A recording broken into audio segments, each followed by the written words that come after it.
Good afternoon. It's Graham Coath with another My Music. In a minute, I shall be speaking to Elaine, otherwise known as Ava Vox. But first, before all of the madness begins and we get into the groovy stuff, we're going to have one of these.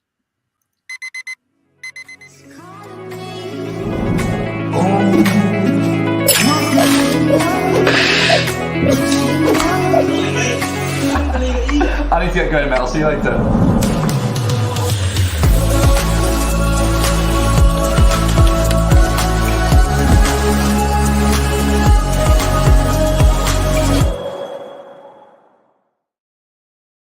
And there we go. You're coming to us from where, Ava? Oh, hello, hi.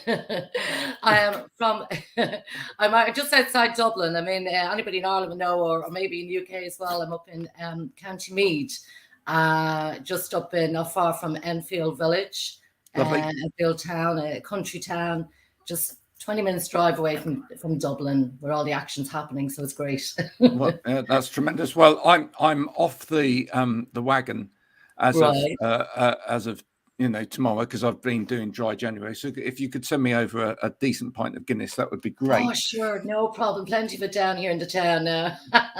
Yeah, well, I've always enjoyed my nights out in Dublin.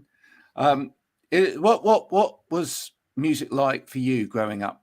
Oh, it was amazing. It was, I still look back in fond memories, amazing memories. I mean, there was constant, bands playing all around Dublin city. I was living in Dublin, born in Dublin, and had my band, there we'd be doing rehearsals in Temple Bar or whatever, all around Dublin city. We used to go to amazing pubs. There was constantly gigs on, all our friends were in bands, it was just this whole community. Everyone knew everybody, and it was just an amazing time to grow up, and Was it a musical family? Did music run in the family at all or not? Well, I'd say my parents were sort of Teddy girl and Teddy boy. They loved their music, they loved dancing. I was funny talking to them, the last number of years about where did I get it from, and basically they were very visual. My dad looked like a bit like Bowie, but with a quiff, with a rockabilly, the Teddy boy hair quiff, and the clothes. And my mom was, all back combed, and all the big. I'm trying to remember it now, but anyway, very visual and very much, they loved being different and unique. And they grew up with rock and roll, I grew up with all the great, rock and roll music. So, and they were always getting us to dance with them, and they showed us how to jive and all of that. So it was there from a very young age, and we used to do little performances as well, and it was an amazing time. It was an amazing time to grow up. Did they have any favorites in terms of what they were listening to? Yeah, the Every what's it? Every Brothers, is it? Oh my goodness, Elvis Presley, anything that was going with, and I mean, they're real rock and roll. I mean, I didn't follow into their music, but I mean, obviously I'd grown out of it, but I had the photos and the images of them when they were young, and but they loved music and were always playing music. So it was something then, they would have progressed into the 70s, 80s music and whatever, but it did, I suppose they didn't realize it. The next thing they knew, they had 3 punks growing up. And we were the only punks in the village, as they say. And so my mother used to think, where did we get them from? Well, I was going to say, so where did you get that from? Who were the big influences, not band wise, but people wise, that took you into that realm of music? Isn't it funny, really? I mean, I grew up watching Top of the Pops and stuff, anything was on, I mean, everybody'd sit around the telly, and Top of the Pops would be on. And I remember the Smiths coming on and going, wow, and, The Cure and Blondie, and you'd see them all on your stage on a Thursday night. And it was just like, You know, I remember thinking, I don't want to be a singer or a dancer. They had all the dancers then as well. It was one or the other. That's what I wanted to do. And I just loved the uniqueness. Everything was unique. And then, so you had the punk, you had the goth, you had the new wave, you had all these people who were flamboyant and visual, and their music was so different. And I just was just such a part of me, you know. And so it was, you know, by the time my parents went off on holidays to England and sent us a card over, and I would have been about 15, and they came home. The photograph was actually of these punks, you know, and all this mad makeup and everything. And they came home and they actually saw that person standing there, you know. I robbed the image and they went, oh my God, what have we done? You know. Yeah. I bought all the stage makeup, and I remember doing Ziggy Stardust on my friend. She loved Bowie. So the strike of lightning on her face. And yeah, so anyone who know me was me and my brothers, we were the only punks in the village of Goth. What were the early records in your collection then? Yeah, Virgin Prunes. I don't know if you heard of Gavin Friday, Virgin Prunes. I put on my headphones, and no, I didn't put on my headphones. It didn't bother. I just blared it up in my bedroom and listened, you know, and I was so like, oh, I'm fed up with life, I'm fed up, you know, and it really worked. Listen to the Virgin Prunes, you know, it was so like, and it was a great, you know, so the Smiths, the Cure, the Banshees. I went to see the Banshees playing in Ireland with the Prunes, Virgin Prunes of Orton, which was just wonderful.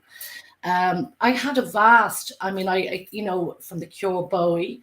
I mean, I had a vast genre, but it was amazing because that time in the 80s and even going to the 90s, you just had these amazing bands, you know, and so you know, Bauhaus, Sisters of Mercy, I mean, it was just all there. It was like just walking into the sweet shop and just like, it was just so much that I loved. And so, you know, it was an amazing time. Yeah. So what made you decide that you could do this? What was the turning point for you in terms of not listening, but actually, I'm going to start doing this? Well, you see, I suppose I was always born. I think I was a chatterbox, loved talking, but I also loved singing. So when I wasn't talking, I was singing. And my mom used to say, and especially if the music was down, something was wrong with Elaine, you know, or Elaine was supposed to singing, you know, so, or Ava. But like that, I from a young child, I was on stage in one of the summer, we'd go on holidays. Butlins was called. I don't know if you heard it, Mosney. And yeah, and that's where all the jobs went on holiday. You know, that's as far as you went. Like, and we were on holidays, and I was only about 5 or something. And I got on stage. The kids would get on stage and perform and whatever. And my mom was trying for me to learn this song up by heart, Me and My Teddy Bear. I'll never forget it. And then in the end, I went, oh, fuck this. I'm not going to sing Me and My Teddy Bear. So I decided to sing You've Got the Whole World in Your Hands for whatever reason. I do not know, you know. And anyway, got on stage, and it was a big stage. And little me, I was a little tiny little thing, little skinny little thing, got on. And I started singing I've Got the Whole World in My Hands. Now, I actually sang all everybody, you know, my mommy, my daddy, my granny, me, everybody. I don't know if you know the song. It's this religious song. It's called You Got the Whole World in Your Hands. Yeah, of course. You know, yeah. So, but people were getting a bit bored, and I wouldn't get off, and they could go, you know, and I wouldn't get off. I was actually glued to the stage. I loved it. I just, you know, so from such a young age, I knew that was my place, you know, and no one was getting me off the stage, you know. So, so from that point on, I just always loved singing, and always had this dream in my head that somebody come knocking on my door, they'd hear me singing in the bathroom or in my bedroom, you know, as a child, and they'd say, yeah, come on, you know, come on for us up to Top the Pops, you know, and you'll be on stage. But anyway, so the point got to when I really was getting into music then, and you know, I was age 14, 15, and I'd always be singing along to all the artists, and I always had a sort of a deeper voice, so I was always drawn to male voices, not very much female voices. You know, I did. I mean, obviously, loved Debbie, I loved Susan the Banshees and Hazel O'Connor and whatever, and Kate Bush. But you know, I'd be drawn as well to singing with, you know, Robert Smith and all of that. And so anyway, so when I went off at 17, saw an ad, they were looking for a backing vocalist. 16, 17, and me and my friend went along, and I don't even know where I got the courage to do it. I said, oh yeah, that's what I'm going to do. And off, because people were always saying when they heard me singing, God, Elaine, your voice, everyone always was admiring my voice. So anyway, I went off. I had to climb over hills and everything to get to this place. I hadn't got money for bus fare. We got there, and it was a group of lads, and I was in a hall, and I forget it. And they said, right, can you get up on stage? And so I went up, and they wanted us to do backing vocals. So anyway, I just came up with anything. They played away, and I came up with anything. Did the first run, they weren't impressed. And then I said, oh, give us another go. Did it again. They go, yeah, you're in the band.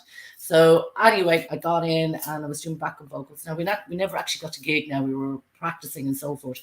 But even in that short period, I knew, I don't want to be backing vocalist. I was going to ask that. I was going to say, how quickly did you very quickly? Oh, within a you realize that actually I loved it up on the stage. I love being in with a band, but backing vocals aren't the thing for me. Not for me at all. No, I'm a front girl, woman, or whatever, a girl at the time. That was it. Goodbye, and off I went. So I put ads up in Hot Press and all the places, all the record shops. That was the way you did it then. And quickly I was interviewing musicians and so forth. And before I knew it, my band was coming together at the Seven Veil. And I was so lucky, because that was, I messed around with a few projects. And, but, once, I realized what I wanted and got used to the idea, I had formed a band. And the funny thing about it, even when I was forming the band, they hadn't even heard me sing. So they took a chance on me, I think they just liked the look of me, and until we got in the room and we actually were starting to do a jam. And my first song, would you believe, I sang was Forest, The Cure. Right. So, yeah. But I mean, actually that, that as a story, it's quite amazing, because, quite often people grow up together musically, and, they're mates first, and they hang around for a bit, and then, and then they get into music, and then one of them goes, oh, actually, why don't I come over with a guitar? And then slowly but surely it kind of forms into a band. But what you're saying is you kind of nudged your way in. That was me. Found a bunch of musicians and kind of forced the hand into being a band. Did that work in terms of the dynamic of the people within the band? Did you immediately get on with them all, or did it cause any? I suppose what was lucky with me, I mean, I grew up with all brothers, all boys, two brothers. And I suppose being with guys then was very, very comfortable with me. I was very comfortable around boys, fellas, whatever. And so, I started off like with one guy, got one musician, a guitarist. And then we said, right, let's go out. And then I interviewed guys. I'll never forget, I don't know if you know Bartley Duns, but I met the guys. We said, right, meet us in Bartley Duns. Anybody out there will know, who were around the 80s, 90s, Bartley Duns was the in place to hang out with, And so I said, right, meet us in Bartley. So I'd see them walking along, coming down. We were at the back, and guys walking along, for their interview, or whatever you call it, wouldn't be an interview, coming to meet us. But we were meeting people rather than auditioning first. And I think it was nice, because the way we looked at it was that musicians aren't going to come along unless they can play. So the first, when we did the audition, straight away, we got this amazing bass guitarist, John. And we hit it off straight away. It was music, you see, because we would have, I would have obviously put up an ad about the music and influences. So you had people already who were connected, and we were so into music. We could sit there all night just talking about music, And so off, anyway, we built up the band then, and there was just myself, there was a guitarist, Robert, John, and myself, and a drum machine for the first few years. And that was brilliant, and it was enough to get us out. We had a very well-behaved drum machine. We called it Pandora's Box, and she was very well-behaved. She really was, and top of the range. And we were very lucky, because it was a good sound. It had a good sister sound going on there, and it did as well. I mean, we won Battle of the Bands and everything, and we we did, you know, we were really doing, we went out and we recorded just even with the drum machine, and it sounded fantastic.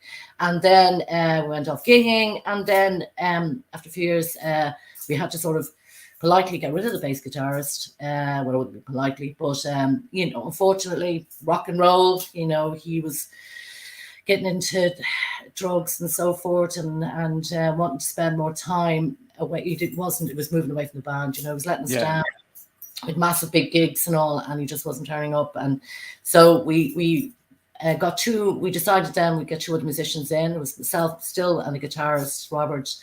And we got two other musicians in, a drummer, Stephen, we called him Rasher. He had a big Mohican and he was cool looking. And then we had Darren.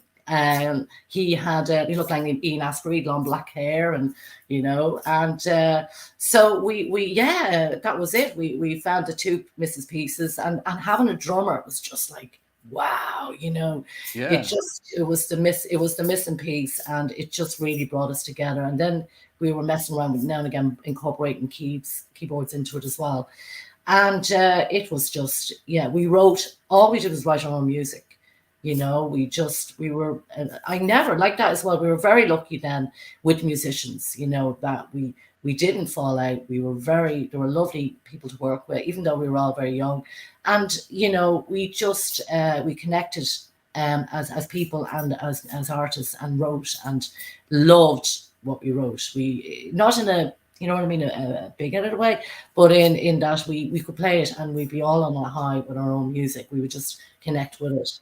And, you know, funny enough, I think it was only the last few years I've listened back and I went, oh my God, we didn't realize how good we were, because we were loving it so much. You know what I mean? We were absolutely loving it. And so it was only as I was playing it back, old demos and stuff, I went, oh my God, we were brilliant. And what we wrote was amazing. Do you know what I love about this? I mean, someone's commented that the band was built around your dream. Yeah. I mean, you can hear in your voice and just the enthusiasm by which you talk, that right from the word go, this was just a vision and a dream, and you just lived for it. Yeah. Oh yeah. Oh my goodness. And you know, when we were gigging, when I came off stage and I walked home, it was like this lovely high. And it wasn't a high as people. I mean, I don't know, people who haven't been involved in music or in bands or stuff.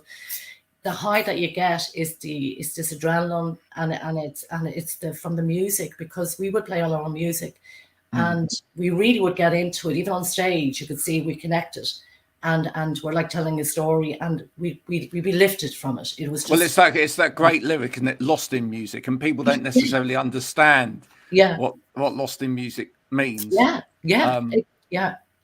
But it really is that, isn't it? I mean, it is. It's otherworldly. And when you've been there and you've been, it's a spiritual experience. Have you been uplifted by music? Yeah. Oh, that's a really good question. Thank you, Odessa. Have you ever felt that kind of magic at any other time? Hey, I suppose. Is my children. I have two sons, so that was the closest. You know, I adore my music. I adore my children as much as I adore my music, and that'll tell you how much. You know, it's very much, and I think people don't realize that as well. When you're an artist and you write music, you write your own music, and it's something that's inside you. It's a part of you. It really is a part. It goes right into the soul, in there. And I think people will understand now that during that COVID, you can imagine how we felt when that was, in a way, was dead on us. You know, part of us died during that time, and you know, it was a struggling time, because I suppose, you know, in the world we never had music had to go to a halt. You know, music always kept going and going and going, even though through sessions it kept going and going and going, and then for all of a sudden to stop. You know, it was, but it is, music is in the soul. It's there, all right. That's where we get the stuff. And has there been a career highlight for you? Yeah, you know, coming back to it. I mean, I took time out when I had my children, and the children take over your world and your priorities. And you know, when I came back again, I just realized, my God, how much I hadn't lost, you know, And it's like people, you know, they say once you've cycled up, you learned how to ride a bike, you'll always get back on it, you'll always be able to cycle a bike again. And it was the very same thing. I went back, slotted back into music, and as natural as anything, if not in a better place, and more confident in what I'm doing, and more and I've done, funny enough, leading up to getting back into bands again, I did some work on myself even. To build up my confidence back on stage again, and it was the best thing I did, like even like things like vocal training and through for breathing and to to get the best out of your voice. I was going to say that's interesting that you feel coming back in that it's you've kind of got a new grasp on it, which actually feels better. I mean, I felt like that after, starting when I was really young in radio, for example, and the first thing they got me to do was in front of a massive audience. And I was completely out of my depth, and I was completely rubbish. Listen, I'll be completely frank with you. I was completely rubbish, but I got to a point where, because for me, it's a little bit like driving a car. In where I stopped thinking about it. You know when you drive a car, if you think about where all the pedals are, and you start thinking about how much you're steering or whatever, you make a complete pig's ear of it. But once you actually can just drive the car, and actually you're thinking about the destination ahead, and where you're going, and all of the other things, then it's so pleasurable. Exactly. And for me, it was a bit like that coming back into it later on.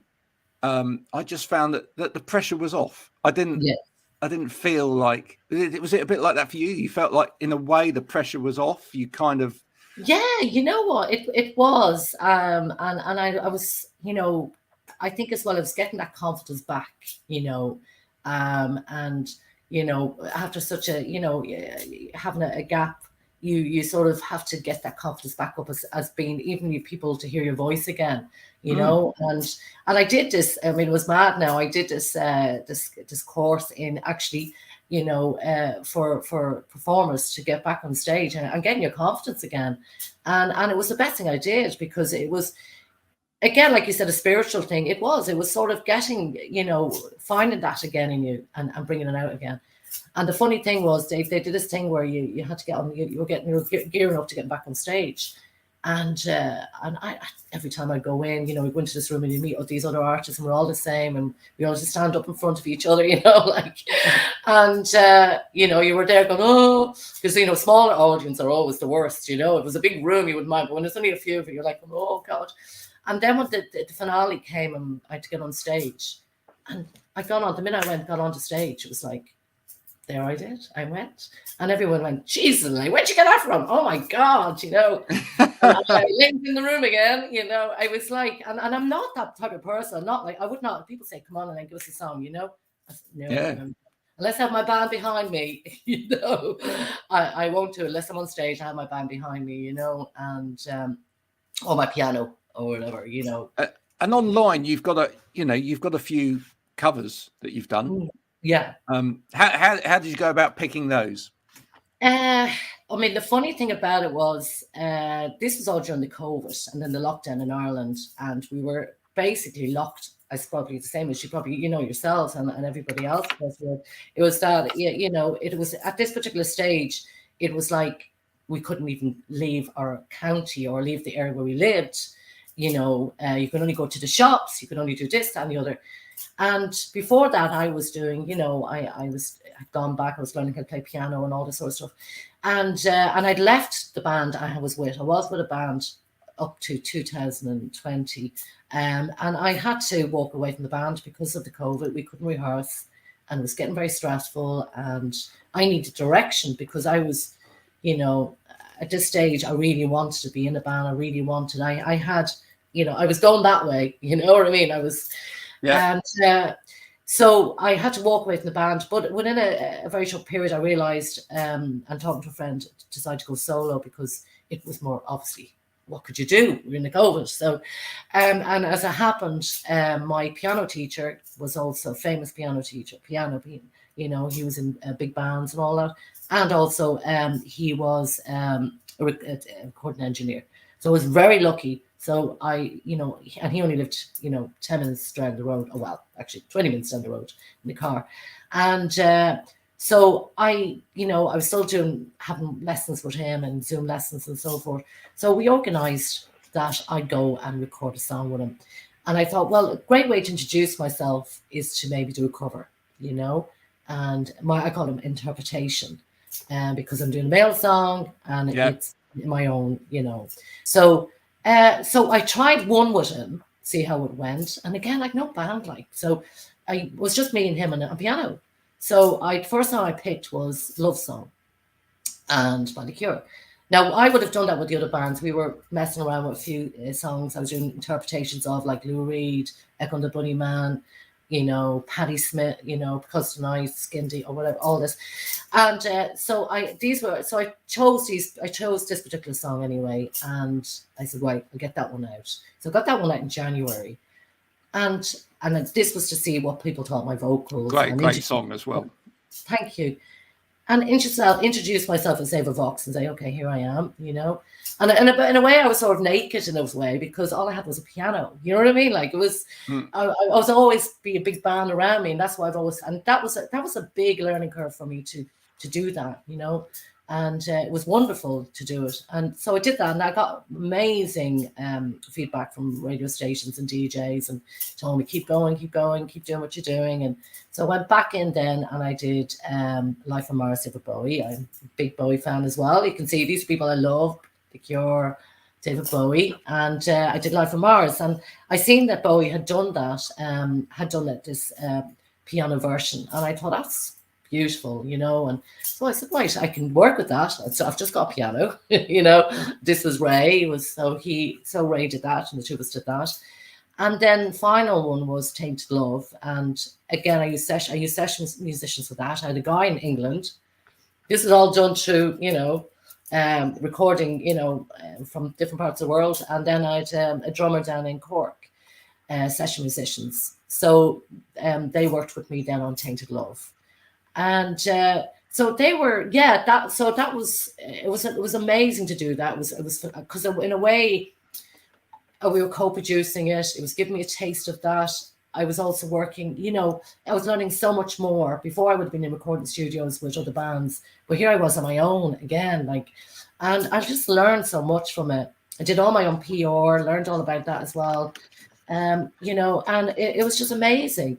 But during that time as well, I got the records out, the CDs out, or whatever. And again, the feedback was amazing, and people were constantly still playing. DJs were still constantly playing my music, and so then the next step was trying to get my own band together, and which took time because it was like everybody was either they had to leave what they were doing, you know, musicians did, because to make an income, because they weren't getting any income from, you know. And I knew one guy who was like working in Tesco's, driving, you know, things had to be done, you know, and to get money. And but anyway, lucky enough, I got some amazing musicians. I have now lovely guys and super talented. And you've struck gold again. I struck gold again, and I keep telling them they're either, you know. And I mean, I think it's so important that you have musicians that you can, you know, you feel like you can be friends with, because it's a part where you have to work very closely, and you know, you're with each other a lot, and be able to have something similar in music and where it's going, you know. And I've met these amazing guys, and it took time to get them with the COVID, but I got, you know, we found each other, and you know, and you're there now, and you have a single, Crash. Yeah, that's right. What a great title. What drove you to Crash? Yeah, I know. Well, the funny thing was the album that's coming out, I have another single coming out now next week, actually Tuesday. Cool. But yeah, that one's called Alone Again. And what happened was I had, again, these are actually songs that would have been written by myself and my old band, and of who I'm still very good friends with. And we had written these songs together, and I enjoyed the COVID. I was listening to them, and I went, God, these are brilliant songs, and in me, I felt like, God, they deserve life again. It's such a shame, because back then we didn't realize how good we were. And looking at it now as a much more, I've learned so much more, and sitting back and looking at it again, like as if it was another band, I just go, wow, So I decided to give it life again. Me and my, Ray, my sound or recording engineer, producer. We were talking about it. I let him listen to it. At the time, I was giving it to him, actually, because I had them all old demos and stuff, to sort of save them for me and put them onto MP3 and digitalize them, whatever.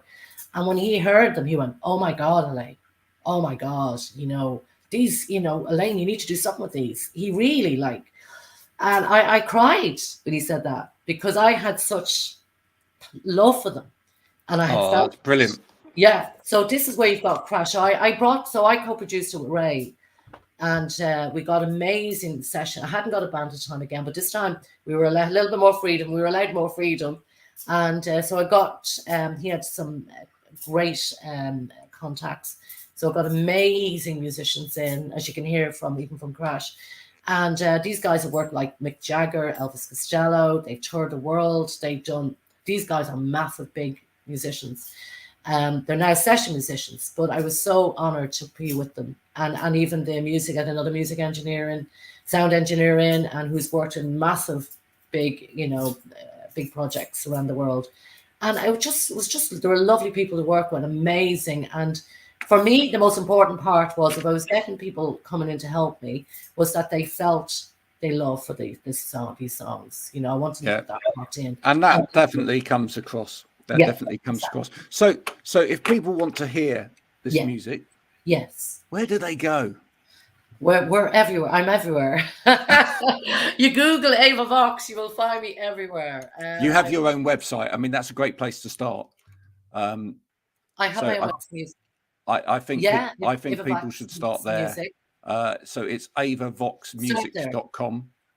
There you go. Yes. Not only can you listen to Ava's version of Life on Mars and Love Song, but also you can listen to Crash there.